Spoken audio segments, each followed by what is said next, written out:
Salom hammaga jigarlar, yaxshimisizlar? Charchamadinglarmi? Sizlar bilan yana Dark Brain'ni uzib jigarlar. Bilaman, anchadan beri video qo'ymoqdim. Shuncha videolarimga podдержка qildinglar, lekin anchadan beri video qo'ymaganiga sababi chunki o'zim video qilolmadim. Hamkorim bilan to'g'risi urushib qoldik. O'shaning uchun hamkorim bilan boshqa video olma.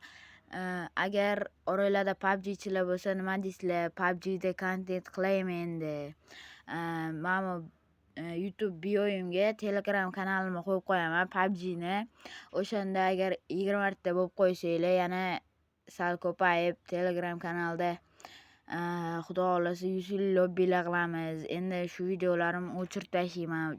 Minecraftda endi umuman anaqa nima desa bo'ladi, videolar umuman o'shaning uchun nima deysizlar, Minecraftda qolaymi yoki PUBG'dami? Lekin men Minecraftdan ketmoqchiman, menga sherik yo'q, o'shaning uchun bilmadim, Minecraftdan ketmoqchiman. Men bitta o'zim video olyapman-da, u qiziq bo'lmaydi-da. Men 0 bilan ko'tarildimmi, bo'ldi, 0 bilan hamkor edim, endi urushib qoldim. O'shaning uchun PUBG'ni da qilsam xo'p deysizlarmi? Kommentga yozib qo'yinglar jigarlar.